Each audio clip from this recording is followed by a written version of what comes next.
Доброе утро! Сегодня мы продолжаем нашу серию видеороликов, которая посвящена настройке и оптимизации работы компьютеров от СУБД Firebird. В этом новом выпуске мы обратим внимание на важную тему – проверку производительности диска на сервере Firebird. Одной из наиболее частых причин замедления работы базы данных Firebird является недостаточная скорость работы диска. На нем СУБД Firebird хранит и извлекает данные, поэтому его производительность имеет критическое значение. Давайте проверим, насколько быстро ваш диск взаимодействует с базой данных Firebird. Crystal Disk Mark. Для оценки производительности дисков существует множество различных инструментов, которые измеряют скорость чтения и записи данных в мегабайтах в секунду или в операциях ввода-вывода в секунду. Один из самых популярных таких инструментов – программа Crystal Disk Mark, которую можно скачать по ссылке. На основе нашего опыта Crystal Disk Mark предоставляет достаточно точную оценку скорости работы диска и может стать хорошей отправной точкой для анализа производительности. На экране представлен пример вывода результатов тестирования программы Crystal Disk Mark. Тем не менее, этого недостаточно, чтобы гарантировать, что диск действительно быстрый для Firebird, потому что тест очень синтетический. Тест простой вставки, обновления и удаления. Для измерения производительности диска СУБД Firebird компания IB Surgeon разработала специальный скрипт. Этот скрипт выполняет следующие действия. Создает новую базу данных, вставляет 1 миллион записей в эту базу данных, затем обновляет все эти записи и удаляет. Этот скрипт работает через стандартный инструмент iSQL, используя реальную конфигурацию Firebird. По своей сути, этот тест является однопоточным, что позволяет оценить производительность Firebird при выполнении пиковых операций по обработке данных. В результате выполнения теста создается база данных объемом 3,6 ГБ. Результаты тестирования отображаются в виде количества миллисекунд, затраченных на выполнение следующих операций. Вставка 1 миллиона записей, обновление 1 миллиона записей, удаление 1 миллиона записей. Также отдельно учитывается время, необходимое для завершения транзакций, commit. С момента разработки данный скрипт был запущен на сотнях различных серверов. Многие пользователи и сообщества Firebird выполнили тестирование на своих системах и предоставили свои результаты. Это позволило создать таблицу и диаграмму, которая наглядно демонстрирует производительность Firebird на различных платформах. Тестирование скорости с использованием HQBird. Для проведения теста скорости диска можно воспользоваться инструментом HQBird. Чтобы начать тестирование, выполните следующие шаги. Откройте веб-консоль HQBird.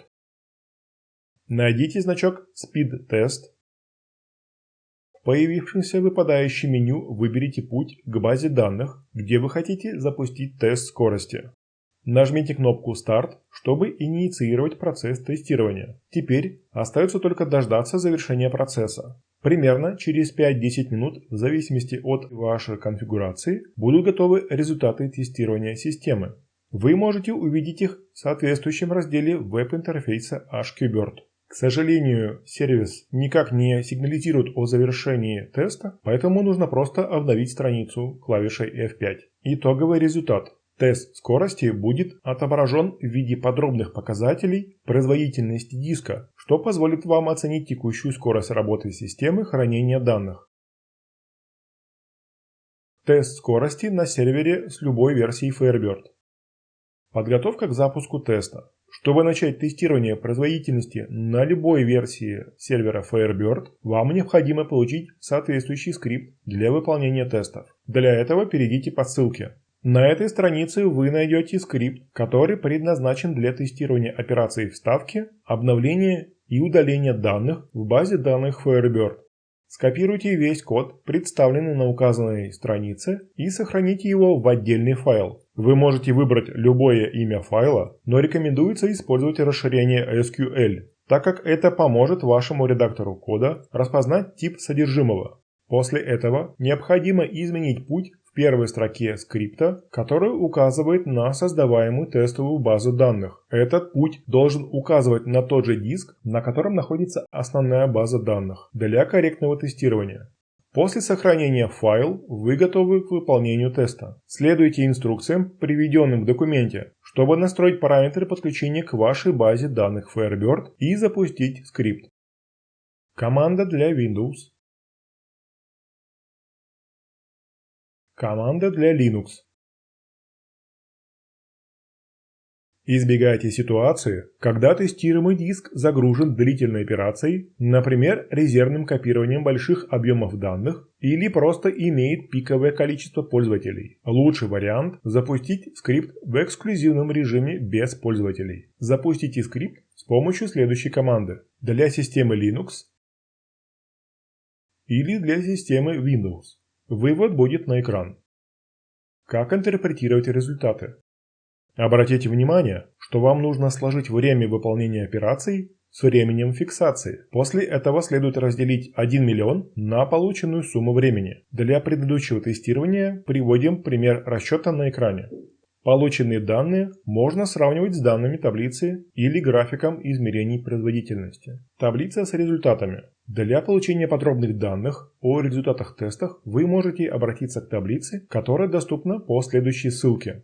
Анализ результатов. Если ваши результаты находятся выше средней линии графика или таблицы, это указывает на то, что производительность диска находится в пределах нормы. Следовательно, причины замедления работы системы, скорее всего, связаны не с аппаратным обеспечением, а с другими факторами. Проверка времени фиксации.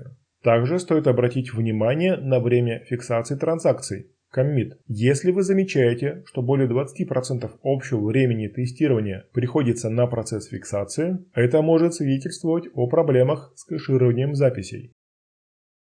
Проблемы с SSD-дисками.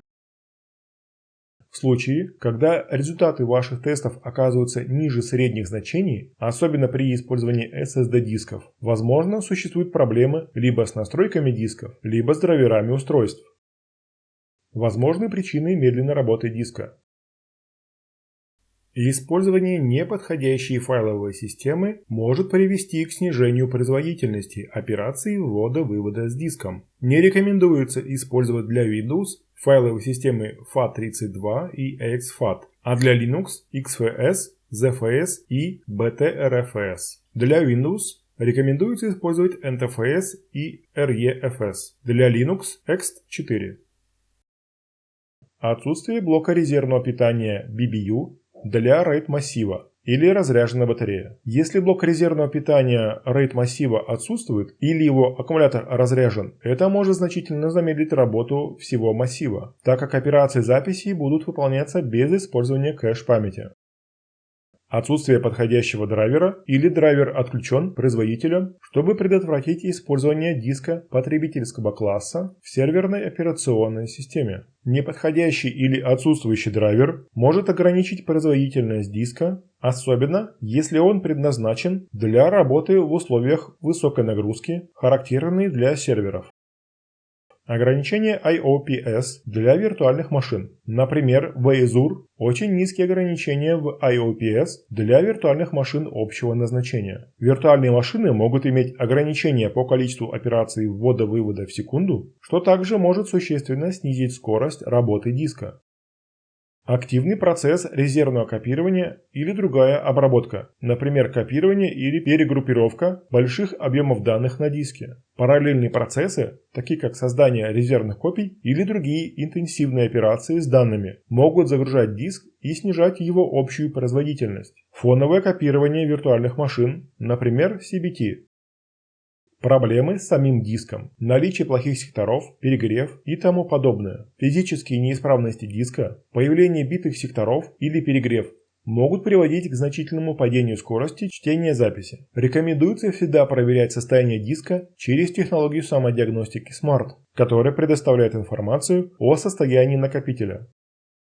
На этом этапе мы завершаем текущую часть нашего руководства. Хочу напомнить вам, что в комментариях к этому видео вы можете делиться своими проверенными советами по оптимизации работы компьютера на различных операционных системах. Также не стесняйтесь задавать интересующие вас вопросы и предлагать идеи для будущих выпусков на нашем канале. Ваши лайки и дизлайки очень важны для нас. Каждая ваша реакция помогает нам улучшать контент. Хочу поблагодарить всех неравнодушных, кто нас поддерживает на платформе Boosty. Также в описании будут ссылки на группы в Телеграме и ВК, а также на другие видеохостинги, Рутюб и платформу. До новой встречи в следующем видео.